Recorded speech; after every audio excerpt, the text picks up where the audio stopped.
Okay, we'll call the Chino City Council and the successor agency to the redevelopment agency to order. Note that it is March 13th, and this is a special workshop. I'd ask you all to stand. Councilman Lucio is going to lead us in the flag salute. Please put your right hand over your hearts. Ready, begin.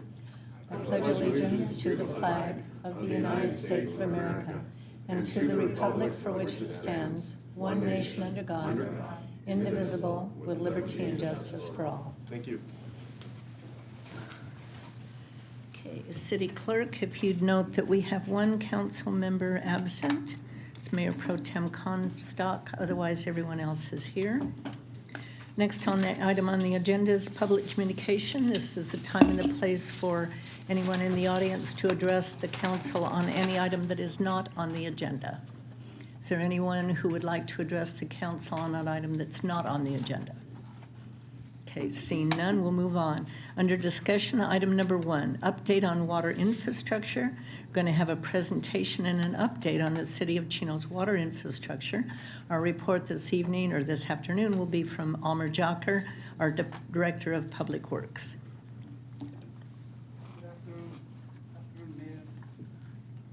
Good afternoon, Mayor and Council members. So this is a follow-up meeting. We had a water master plan workshop, and one of the questions in there was a substantial amount of CIP. We had 129 million in capital improvements that we needed to build in the next 10 years or so. And one of the questions Council had was, well, how would we pay for it? So in this presentation, we're trying to answer that question. So we're going to walk through some of the infrastructure. We've looked at this as part of the master plan as well. So I'll start off with our water system. Our water system consists of 15 groundwater production wells. 6 of them are active, 7 are inactive, but we're planning to bring some of those back into production. We also buy water. We have imported supply, and then we purchase water from desalter as well. We have over 23,000 water meter customers, and then we have 5 major distribution facilities scattered all around the city. We have 6 reservoirs with a capacity of about 22 million gallons, and then we have 4 pump stations. We have 344 miles of distribution system, and then our average daily demand is about daily demand of approximately 15,700 acre feet, and it's projected to increase to about 21,000 by 2040. This is a map of our water system. It shows where some of the large facilities are. You can see a State Street Water Facility, which is all the way up north. It's not in the city of Chino. We also have East Side Treatment Plant. That's not also in the city of Chino. You can see that in Ontario. Then we have some of the reservoirs shown, and we've shown, and then the different colors is the different zones that we have, pressure zones within the city. There's some locations of different facilities that I mentioned. We also receive desalter water. We receive that in the center of our city. We also receive WFA water. We receive that at State Street Reservoir. And this is a representation of our water use. So I'll start off with what we pump. So if you can see, the blue bars in here represent, the first part of the blue bar represents what the water we pump out of the ground. Added to that, the next, which is a teal color, it's the water we buy from CDA. And then the next is the water that we buy from WFA. We have production of our own wells. We supplement our water by buying CDA water, which we have a take-or-pay contract. And then when that runs out, we buy WFA water to complete our need. One of the things that's been happening is that we do not have enough treatment. We do have a lot of water in the storage. We just don't have treatment capacity to treat the water. So what happens is we end up buying some of the water every year to treat. We do have a yearly allotment of water for production, based on our production rights, and that's the top line that you see. That line shows how much water we can produce if we wanted to. So if we were to buy all the water we can and produce all the water we can, it would be over 25,000 acre-feet per year. If you move to the next line that's just below the top line, that's just our water rights based on what the rights that we have and just buying CDA water, which we have a take-or-pay contract. So if we just bought CDA water and we pumped all our groundwater, we would still be close to 23,000 acre-feet per year. Again, that's based, and then our demand is about 16,000 acre-feet per year. The line that's a red line, it shows projected, that's our that shows our groundwater entitlement. So the red line shows our groundwater entitlement, and then the blue line shows our demand. So we do exceed our demand from our groundwater entitlement. That's yearly entitlement. That's not taking any water out of the storage that we have. That's just using the water that we get every year. If we were to use that, we don't exceed our water use until about 2031, 32. But if we add CDA water, we have enough water every year beyond that year as well, based on our entitlement and based on what's available to us from CDA.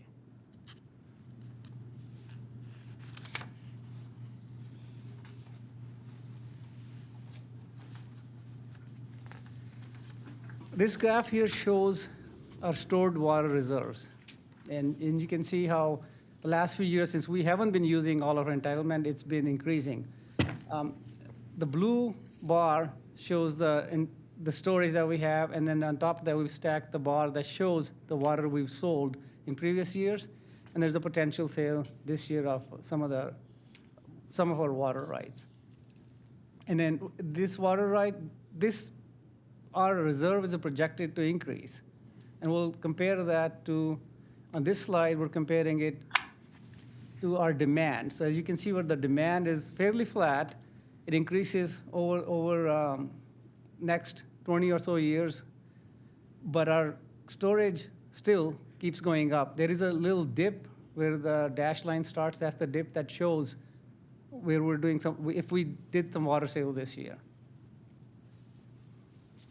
Again, this reflects the storage versus our demand.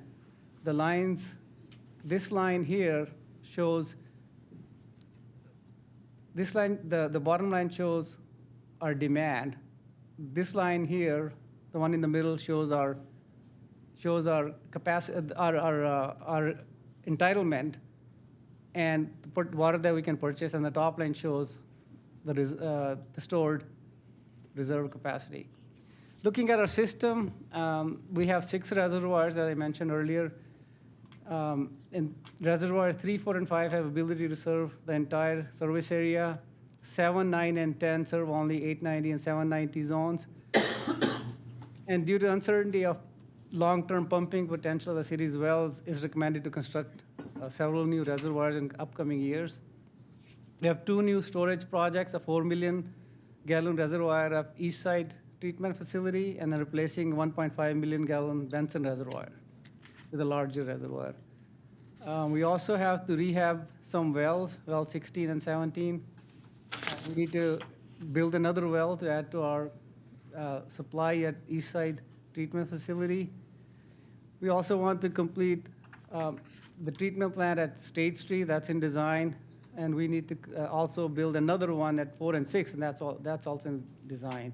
We also need to expand Benson to maximize production of the wells that are serving Benson. That's wells 5, 9, and 10. This is the list that you previously saw as part of our master plan. It shows the projects that we need to build. There is large projects that add up to about 110, and there is some other $20 million worth of miscellaneous improvements that we need to build. Now, this is what we need to build in next 10 to 15 years. This one shows our financial situation. The pie chart to the left shows all the projects. There are projects, there's 67% of the projects, 86 million or so, are from year 23 to 28. That's next 5 years. And then there is about $28 million worth of projects from year 29, fiscal year 29 to fiscal year 33. So that's year 6 through 10. And then there's additional 14 million or so of projects that are left to still build. When we look at our funding on this side, we are applying for a loan from the state. That will be for the State Street project. That's for $35 million. We have grants, about $2.7 million in grants. We also have a loan that was previously approved by the state in the amount of $16 million. We've used that money to expand the Eastside Treatment Facility. There is a minor portion of the rate that goes towards funding some of these projects. We believe we can spend up to $6 million for that. Then Water Fund itself has a fund balance of about $42 million. That still leaves us short about $27 million or so to complete these projects.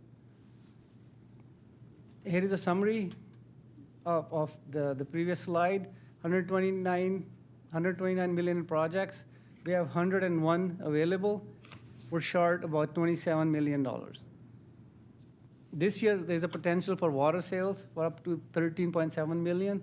That will leave the shortfall to be 14 million. So if you look back at the slides when we talked about the the first 10 years of projects, with the water sales, we can pretty much build the next 10 years of project that we need to build.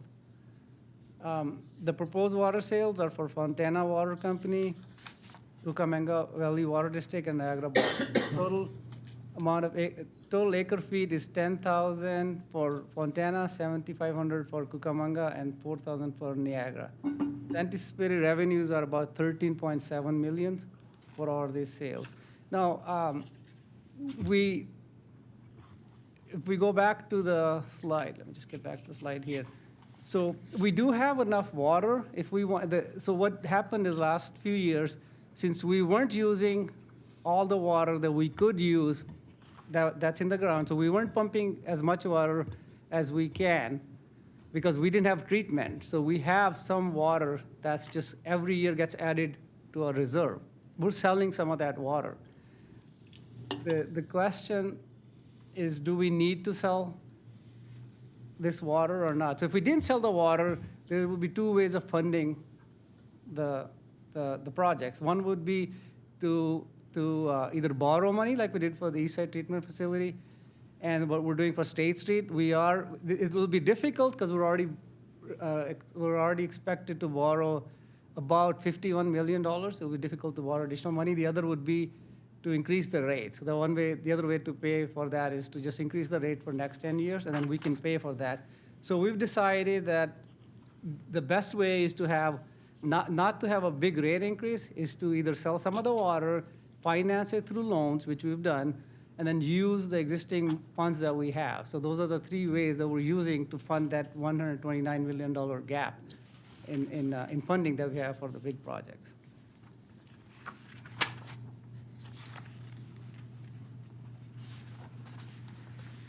That concludes my report. I'll be happy to answer any questions. Okay. We do have one written request to speak. Mr. Roger Cole.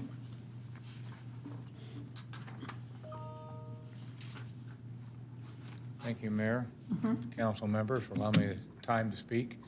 You pretty well answered my questions that I was having about how much water and why we're needing to sell it. I was kind of concerned that we could see so much water going out that would we have enough to supply here? Because I'm typically conserving every year, have been for the last year. My water rates have gone down, except for this last summer when I saw all the water being used, water sod at the airport. I'm not sure if that's treated water or regular water, but I was not too happy about seeing that. But you answered my questions about water and projections for saving the water.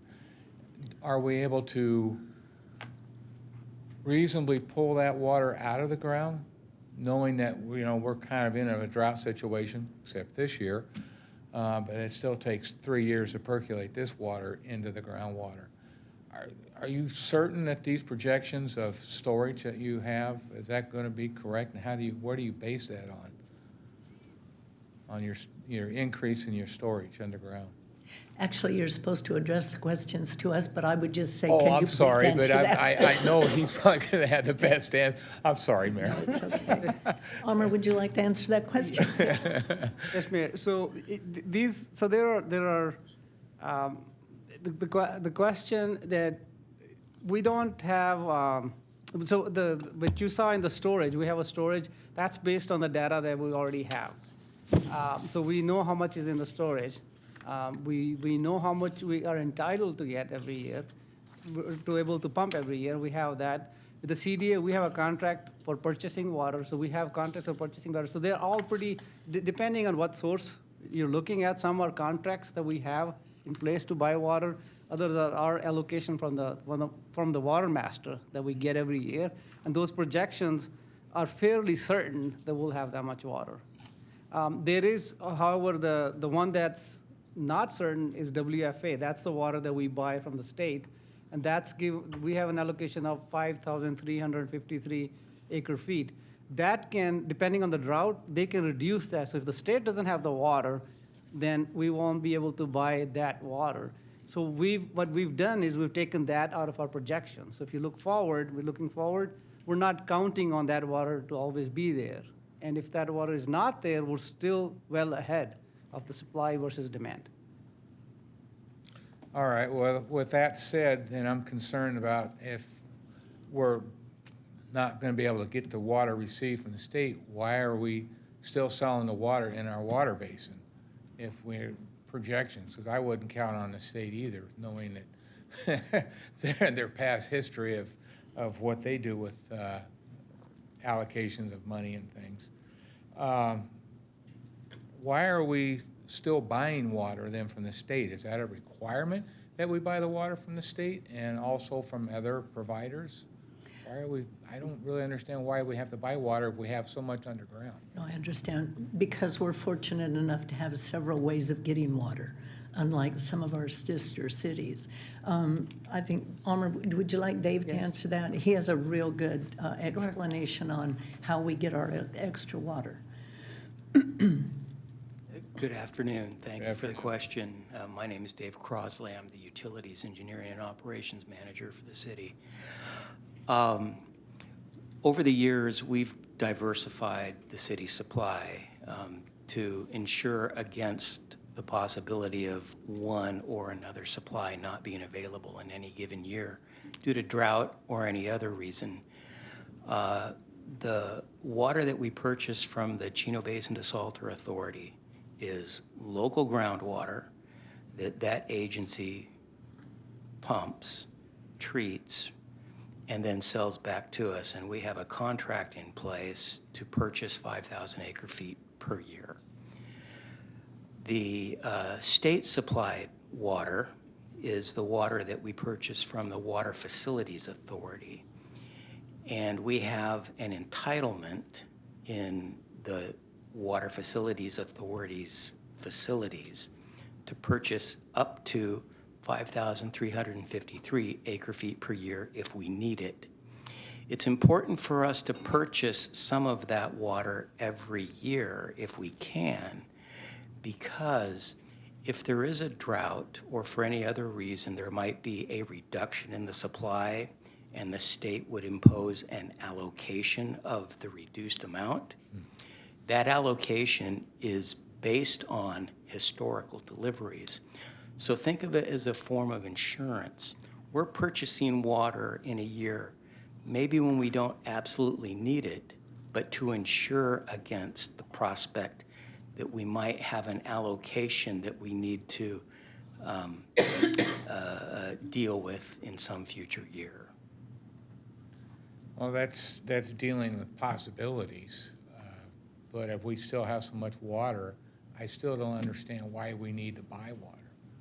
You know, just because there could be a possible allocation, cutback with the state, it's still, we're just playing what ifs. Well, as you also heard from Amr, we don't have enough treatment facilities to treat everything that we need.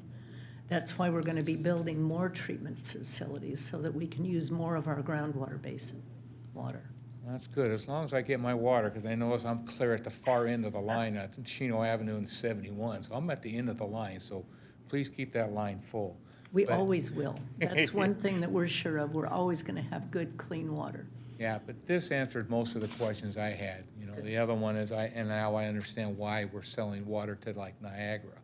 That was probably what piqued my interest in the paper a few weeks ago, knowing that we're in a serious drought and the water that we have, to keep that, within our control. Yeah, it's complicated. Water has always been Oh, yeah, complicated. yeah, and like- always will. Yeah, like Mark Twain said, whiskey's for fighting, or for drinking, and water for fighting. Just for And fighting, that's exactly. pretty much where it is. So, thank you, I appreciate this Well, and the effort you we're guys very do. blessed to have some really good staff and good water attorneys that have looked out for our benefit for years and years and years. Yeah. And we're in a very enviable position compared to some of our neighboring cities. We're in Yeah. good shape, and we're lucky that we can sell some of this water to offset the costs of building better treatment facilities as well. Yeah, I've always been fortunate to live someplace that has a lot of water. I grew up in San Bernardino. There was always a lot of water in San Yeah. Bernardino. In fact, half the Riverside gets their water from San Bernardino. Yeah. But thank you, I appreciate your time. Thank you for being here. That was the only written request I have to speak. Is there anyone else in the audience that has any questions on our water presentation? Okay, seeing none. Council comments or questions? Kurt? First of all, Mr. Cole, thank you very much for coming up and asking those questions. I know there are a lot of residents and business owners within the city that have the same exact question that you do. Sometimes when things are written in the newspaper, they don't come out exactly the way we're trying to process the information, or it's not processed the way we mean it to come out. But, it's folks like you that come in for clarification that make all this happen. So I appreciate you coming in. Thank you. I do have a question.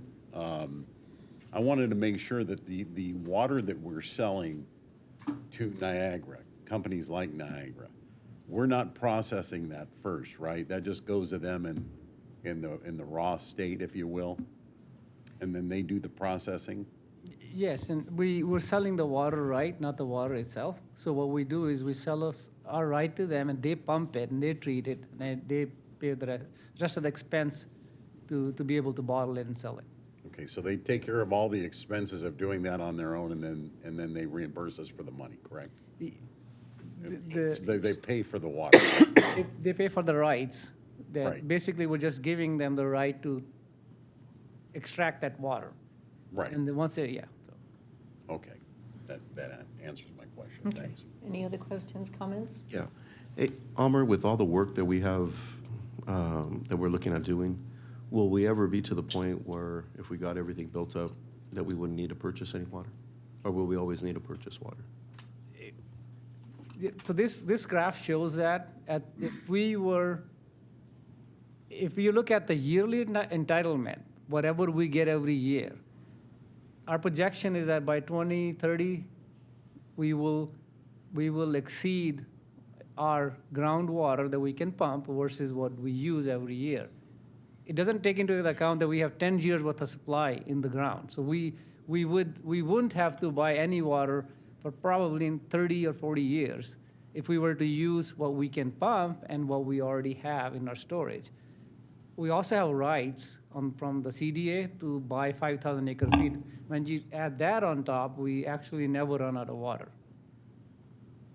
Okay. And so, I know this gentleman had a comment about, the watering of the sod out on the Ontario airport, but that isn't the city doing that, correct? That's the county. Chino Airport. The irrigation of the sod farm that's located at the Chino Airport is primarily accomplished with recycled water, not potable water. The city makes recycled water available to the farmer that operates that sod farm on the east side of the property. The county of San Bernardino has wells on the airport property, and the county of San Bernardino has water rights that it can produce groundwater with, And the irrigation that occurs on the west side of the property is water that is produced from those wells, utilizing the county's groundwater rights. Okay, thank you. I appreciate it.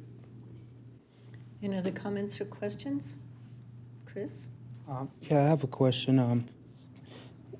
At these sites, for example, the Eastside Water Treatment Facility and the state, the State Street facility out there.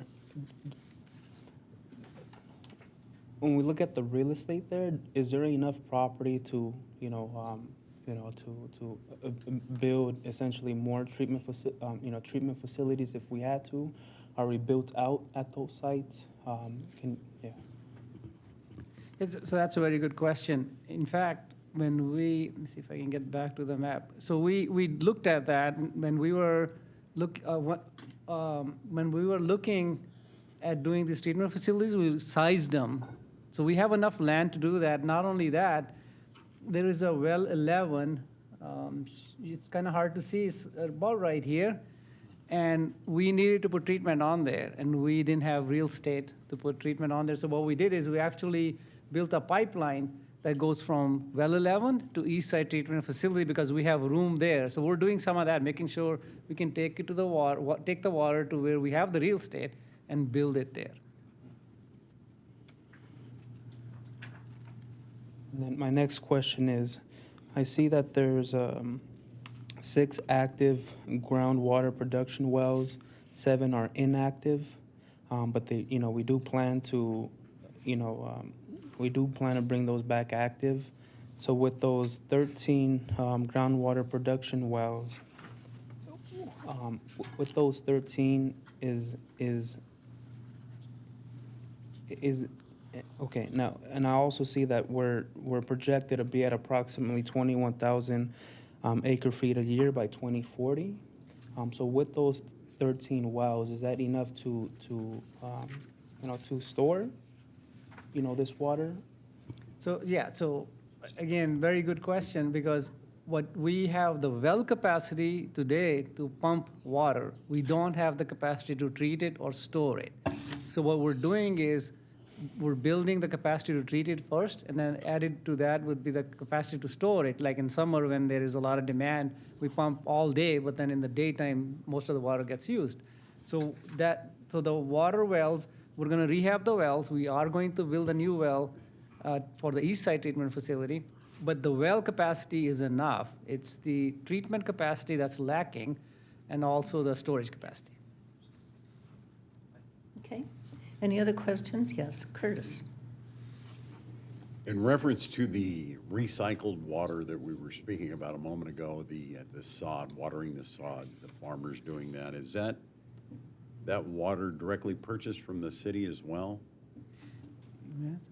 So the recycled water comes from the wastewater. So the wastewater, so the water that goes to the IEUA, they treat that water, and then we have the rights to the extent that we send the water down, we get about the same amount of water and water rights. And then they sell it to us at the cost, at a cost, and then we sell it with a little bit of margin to the user. So that's not in this water projection that we looked at, but separately we have a system of recycled water where we buy water from the treatment plant, which we have the right to buy because we send the water down there, and then we sell it at a margin to these users. Okay, so it's less expensive to treat that water in that state to put on sod than it would be to come out of our showers. Because it's not potable. Okay. It's not drinkable. Right. Plus, if we didn't use it, it'll just go down to the river and go down to Orange County. So we'll lose it if we don't use it. And that's at a less expensive cost to the farmer? Yes. Okay, thank you. Chris? Yeah, one more question. It was mentioned earlier that, during a drought, for example, the state may ramp down on some city allocation of water. So my question is, what are the possibilities of that happening, and has that ever happened before to our city or some of our sister cities? Sure. It has happened to other cities. It hasn't happened to us. We have a right to purchase up to 5,353 acre-feet of water. If the state didn't have enough water, what they do is they look at our usage. So if we have the right to buy 5,385, we're probably not buying that much. We're probably buying close to 4,000 acre-feet. So they'll look at our use and say, well, you were using 4,000, the city next to you is using 10,000, and the city next to the other side is using 2,000. We only have, instead of now 16,000, we only have this year 10,000 acre-feet of water. So everybody will get a percentage of less water. Even if that happens, we have enough water of our own to supplement the demand. Okay.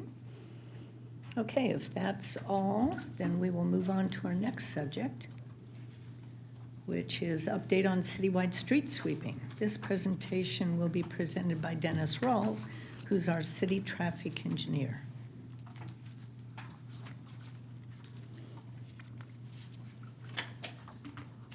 Good evening, Mayor and City Council and residents and everyone present today. Want to kind of update you on where we are with street sweeping and the installation of signage and enforcement of parking regulations to better serve street sweeping. So last year, City Council directed us to look into providing better street sweeping service in the way of looking into implementing the citywide parking restrictions on street sweeping days for residents. So part of the issues we have is that our street sweepers aren't able to get to the curb where they are needed, mostly because of on-street parking. That's led to some complaints from some residents about some of the trash being left in the street. It's also caused issues in our storm drains and buildup of that debris so that when it does rain and the water carries that debris down, it's captured in our storm drains and can clog that in and increase our maintenance of those storm drains. And so part of the goal for this program is really just to get better compliance on having vehicles out of the way so that when the sweeper does go down a street, they're able to actually get to the curb and gutter and properly sweep that. So right now in the city of Chino, our contract with Waste Management and through them, their subcontractor, Clean Sweep, they sweep twice a month throughout the city. The city is currently divided into 13 sub-areas. You'll see a map in the next slide that'll show that. And like I mentioned, council approved us to implement signage and increase enforcement through 2 additional employees in the police department to help enforce parking regulations. Currently, there is signage both in the College Park and preserved communities. That was put in with development as development occurred and has been there for since the residents have moved in. The police department enforcement did kind of go on hiatus with parking enforcement during the COVID pandemic with the stay-at-home orders. We had a lot of more people at home, therefore more people parking on streets, and so PD kind of really relaxed on the parking enforcement during that time. But now that we're past that part of our history, we're back to trying to get everyone back into compliance in those areas.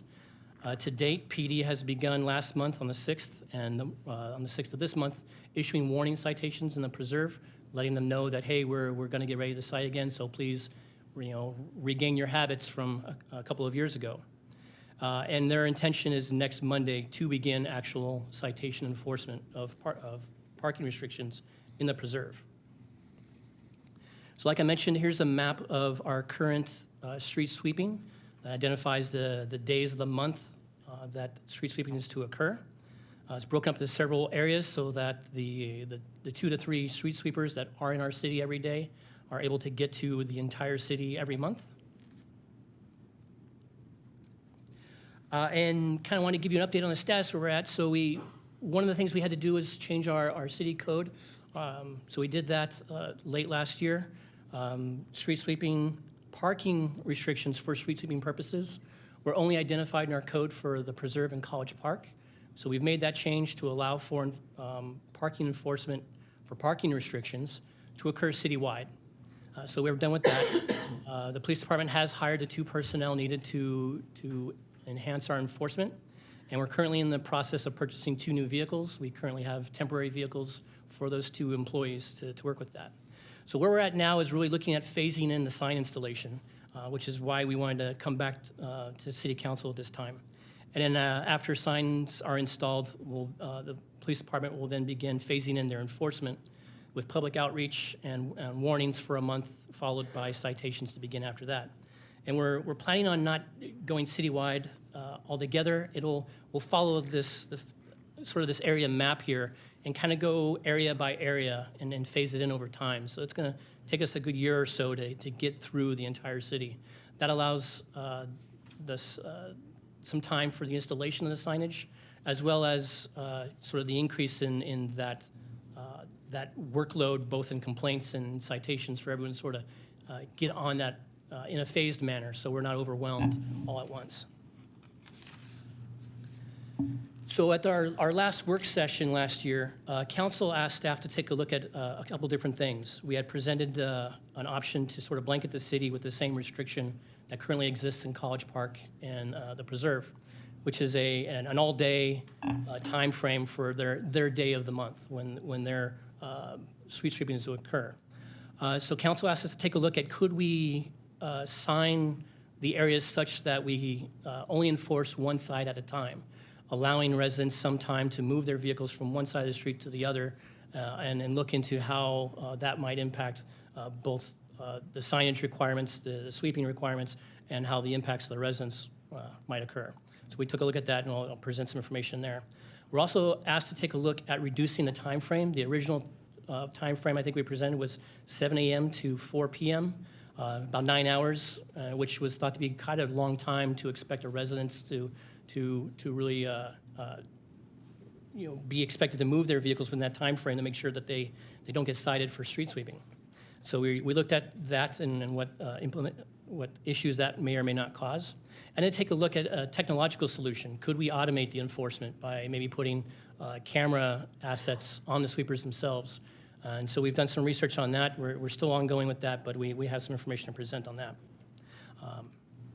So in looking at the kind of the two main possibilities for providing some signage, kind of have two alternatives that we looked at. One was, like we mentioned, blanketing the city with a standard one-time sign.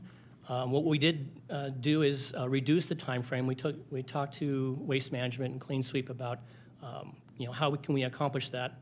Our collectors, our major arterials, our business streets can all be swept early in the morning. They're not going to be bugging residents with sweeping noise before 7 a.m. So they can get out and tackle those streets first every morning. And so what that allows time for the residents to do is if they have work or school, we can give them time to get out of the neighborhood if their daily routine involves that. So for the single sign on the left there, we can definitely reduce the hours by a couple hours with a 9 a.m. to 4 p.m. We anticipate that in doing that the city would require about 600 signs to properly sign. These signs would be placed at the entrance of every neighborhood, which sometimes is challenging because if you live, say, a couple of turns into a neighborhood, your sign may still only be at the entrance, because if that's the only way in, then really for code purposes and for the legality of the enforcement, that's all the signage that's necessary. And so we anticipate that cost will be about $150,000 to $200,000 to install those signs.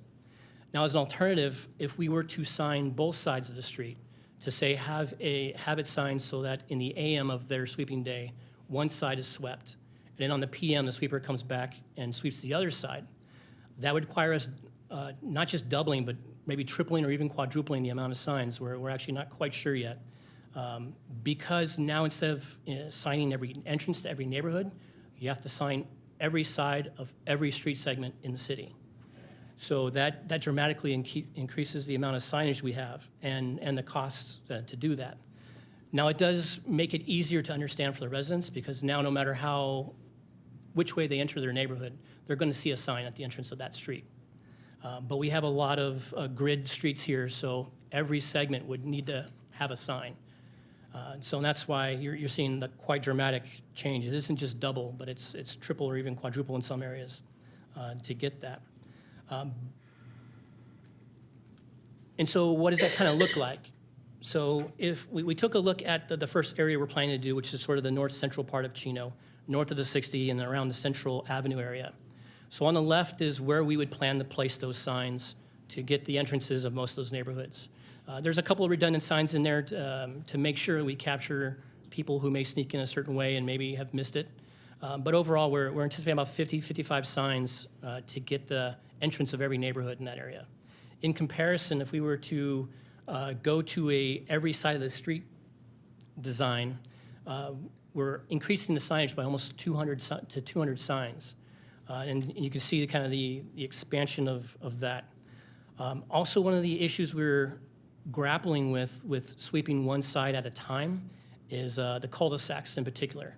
Because if the sweeper goes into a cul-de-sac and comes right back out, it's going to be pretty silly of us to then put it back in there later that afternoon and have to come back in there. Not to say that that can't happen, and certainly if the impacts to the residents are such that it warrants that, we certainly can. It's just it is going to create some change to the sweeper's route that they currently have, which may impact some times that we have, and so we have to take a look at that and just account for that. So that's one of the things that we're taking a look at. And so I kind of we put together a quick list of just pros and cons of those two different ideas.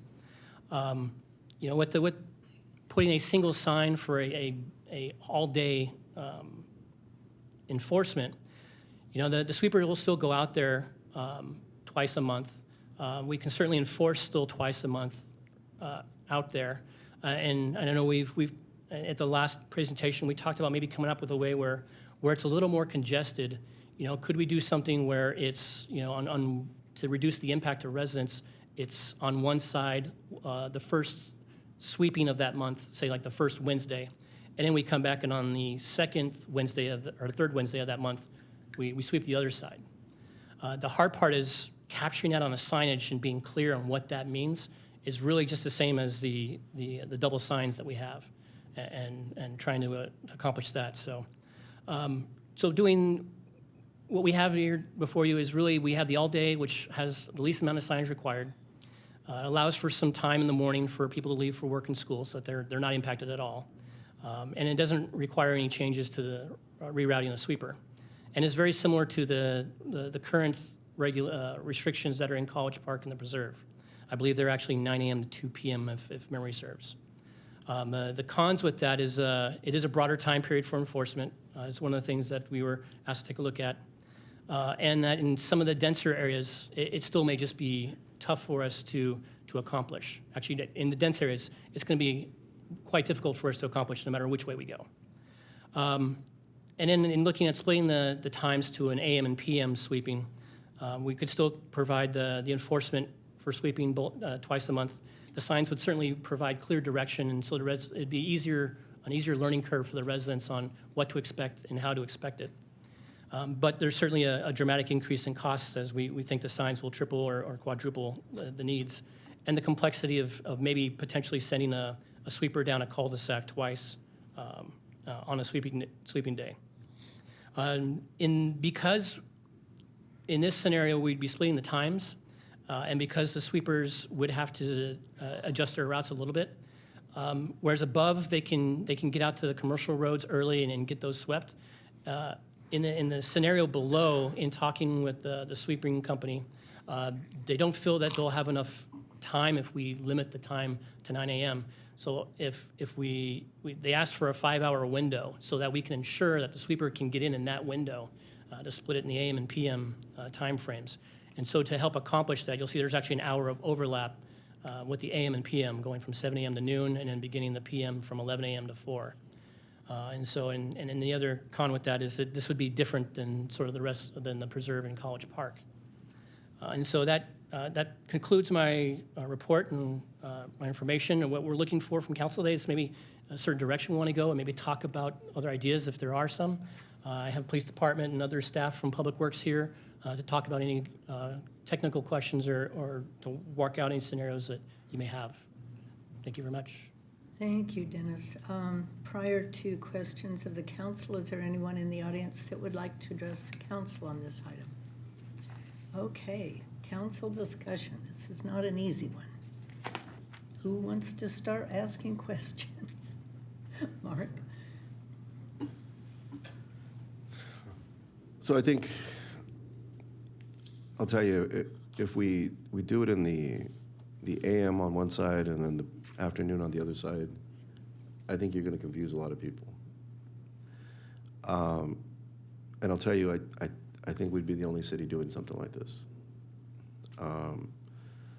I know that obviously it's going to be significantly more money to put signs, more signs, but that really is the easiest way for the community to understand where they have to park and where they're not supposed to park. And I think we would get significantly more complaints, and we would get more complaints from our residents saying we're more predatory because we're not giving them the option of where to park. Because in some communities, when we list it, that they can't park on their streets, 2 days a month, and if they don't understand which side of the street to put it on, then we're going to be citing a lot of people, and we're going to have a lot of angry residents. So I think, although the cost is higher for the signs, I think it would just make it easier for our folks. And I don't know if we start doing it in segments at a time, maybe hit a certain, maybe our more problem communities where they really do need to have street sweeping because their streets are significantly built up with trash, and maybe focus on those and putting, clear direction on where they're supposed to park there. And in some communities, they don't really have those issues, and maybe we don't do those right away. But I think if we go with alternative one, we're going to cause more havoc and more problems with the police department, and we're going to have more residents here arguing and complaining. So I see the price, but I think we all know which communities are the ones that they complain about that the streets are the dirtiest, and I think we probably should start segmenting them. So you're in favor of alternative 2? Yes, but I know that the price is high, $750 to $800, so maybe just hit some more problem neighborhoods first, and put 2 signs on each side so they know where to park. And then as the years go on, maybe the following year we'll hit a different neighborhood, and then the following. But at least we'll get started with the worst neighborhoods first, so that we can at least alleviate the problem of our residents that are complaining that cars are sitting there and they're not moving, and that therefore their streets are dirty. That would be the only alternative for offset the initial high cost. But I think really our only option is alternative 2, because at least that way the residents exactly know when they can park and when they can't. Those are just my comments. But you're already proposing to just do segments of the city, right? Well, we were proposing to do areas of the city. Or areas, rather. So we can certainly look at breaking that down into smaller segments, and as Councilman Lucio was, talking about, focusing on the areas that tend to have higher complaints, or that we're historically know are more problematic for us for street sweeping purposes. I think some of the larger areas, larger properties where the majority of people park in their driveways or garages, I think alternative 1 would be fine. I don't think you would have to go to alternative 2 in those kinds of neighborhoods. It would be a waste, right? But yeah, in College Park and in the Preserve, if we went with alternative 1, it would be a nightmare because those folks don't have anywhere to go. Chris, comments? I guess my comments right now, and I may have a few more earlier, a question rather is just the funding behind all this. I mean, when we're going through these plans, are we thinking, this money is just going to come out of the city budget? Or have we looked into any sort of outside sources of funding? Are there grants available for, some of these parking signs? We can certainly look into, there might be some environmental related funding sources that might offset that because we are essentially doing this to sort of provide a more cleaner environment. So we can look at that. I think the majority of this funding is coming out of transportation funding sources like Measure I, because it is essentially a parking restriction related to traffic, so that nexus is clear. So I believe most of the funding is, for the sign installation at least, is coming from that. And do we have enough money in the funds to cover this if alternative 2 is the decision we decide to go with? My guess, and I'm not quite sure, I wasn't prepared for that kind of question, but my guess is we'd probably phase this in over a longer period of time.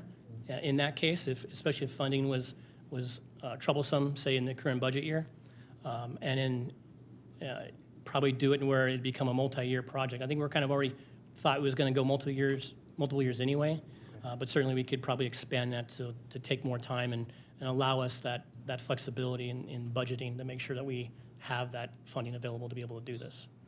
And in our discussions with Waste Management, did we get a feel for what Waste Management's thoughts are regarding, changing our street sweepers' schedules and routes if we were to go with alternative 2?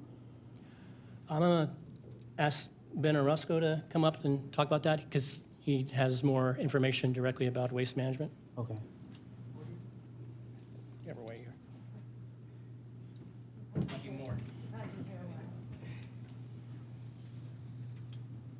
Thank you, Ben. Mayor, Council.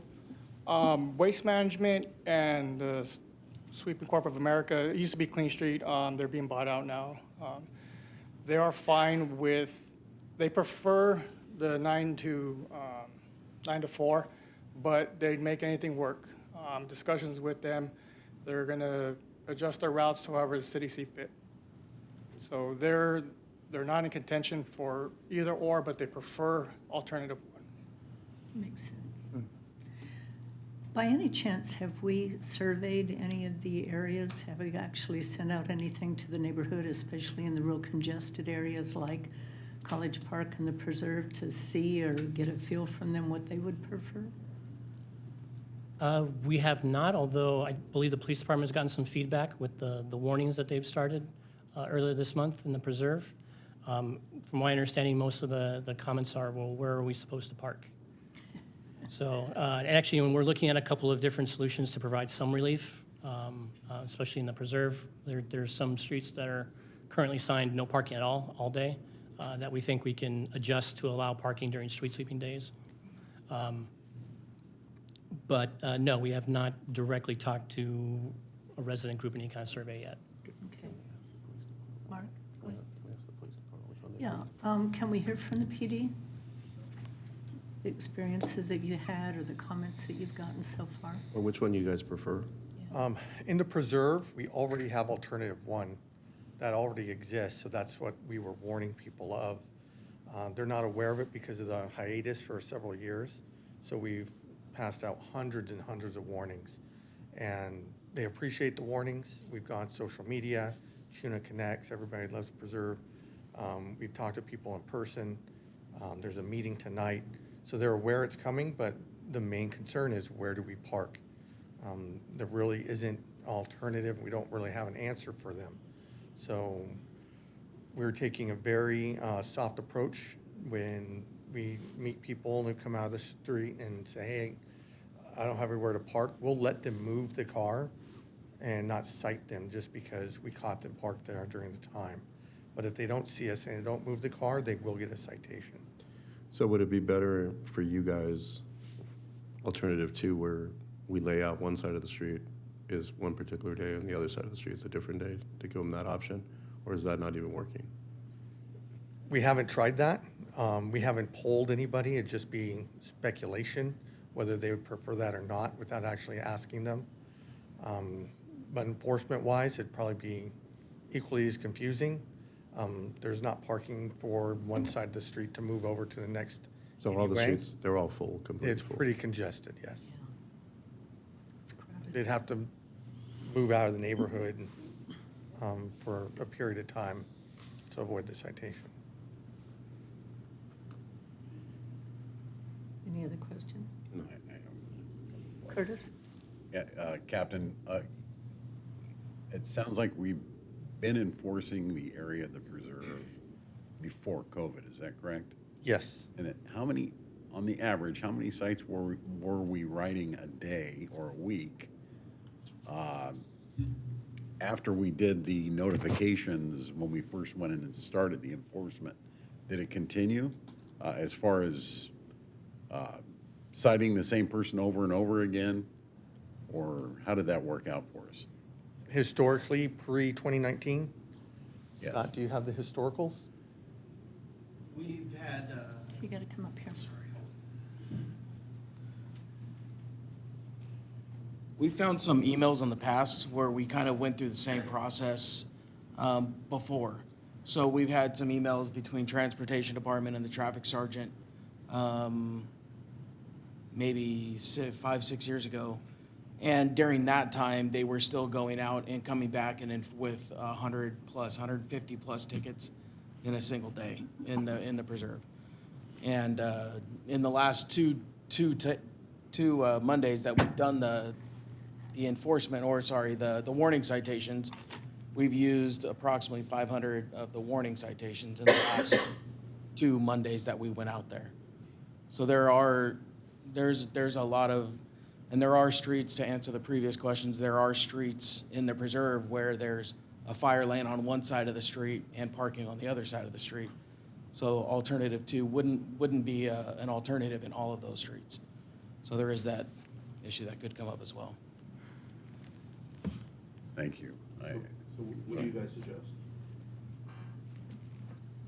I was talking to transportation and the possibility of making one of the feeder streets, Mill Creek, Rincon Meadows, that's the one that he was talking about, and potentially making that an earlier sweeping time so that the residents can transport their cars onto those streets and use those as the parking throughout the day. That would give probably a couple hundred cars if they really stacked them in there as an alternative. Really trying to find them an alternative place to put their cars. That's the complaints that we're getting. I did have one person call and say, if we can do it on the opposite sides of the streets, alternative 2, but that's really only one phone call that I've received that I've taken as far as what that suggestion is. So if you open up Mill Creek and Rincon Meadows, it gives you a lot of room, but it's a walk. It could be a half a mile walk for some people. But there's probably enough curbside parking to alleviate a couple hundred cars.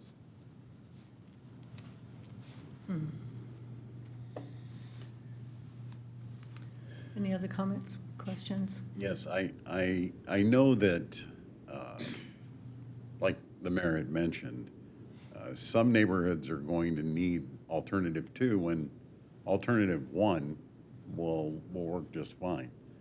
My neighborhood, there's one way in and one way out, and they're all cul-de-sacs. So talking about, one side of the street at one time and the other side at another time, that really doesn't make any sense in my neighborhood, because it just, one way in, one way out, it would just make sense to do it all at once. But we have the room in our neighborhood for some people to park in their driveways and their garages. The other question I had is, what have we thought about the alleys in the numbers in the letters, streets? Are we going to incorporate the alleys as well, or how's that going to work? Well, the alleys by code don't allow parking, at least not in the public right-of-way at all. And most of them where we have parking issues, they're already signed. So they're no parking 24/7, regardless of street sweeping. So from a street sweeping standpoint, the sweeper's able to get in and out of there just fine. Are you talking about maybe potentially using the alleys as an alternative spot? Well, we could. I'm thinking if it became a problem as an alternate. But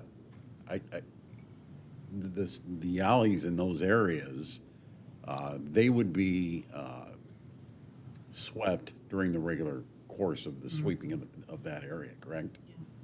Yeah, I believe they would be in the same day of the month that the front of the street would be swept. Are there alleys down in the preserve that could facilitate that, the parking, or are we in the same boat? They're extremely narrow. Yeah, So you would run into the problem where 2 cars couldn't pass at the same time if you parked cars in there. And the sweeper probably wouldn't be able to go down and turn around. A majority of those alleys are, the way that they've constructed those is that the alleys are really where the garages are on a lot of those houses. Yeah. And those are fire lanes. So when we did have street sweeping, when we were giving warnings, the PSO was finding out that some people were moving them from the street and then moving them into the fire lanes. And so she was having to then give warnings to them for parking in the fire lane now, which actually has a fine greater than a street sweeping fine. So I guess my thought here is every neighborhood would have its own needs based on the density and the setup on how we're going to sign it. And we'd have to go out to every neighborhood and do a study, and that would potentially even save us money by only having to do one versus two in those areas. Have we done that? Well, and I think that's kind of the conclusion we're coming up with, is that trying to do a one-size-fits-all, we're just coming up with different things that are going to be conflicts for different areas. One of the things that, in looking at what other agencies are doing who do this already, some just do it on demand that are resident-driven, where rather than the city coming in and blanketing the whole city, we wait for the residents to tell us, hey, we want this in our neighborhood. And that way, they're driving it rather than the city coming through and try to figure out what they want. But certainly, I like the approach of taking a look at each neighborhood in and of itself and seeing if we can, determine a best fit for each area. Because I think that would help. It's just making sure that, at the boundary between one neighborhood and the other where things are different, making sure we're very clear about that so that as residents in the adjacent neighborhood might move their car into an adjacent neighborhood with a different restriction, that they're not caught off guard. But we can take care of that. I think you're right. That would be certainly a lot less signage than the alternative two scenario. When I think if you do that and go to each neighborhood, you could also do some kind of surveying in that neighborhood as well. To explain to them the issue, and here's what it looks like is going to work for your neighborhood.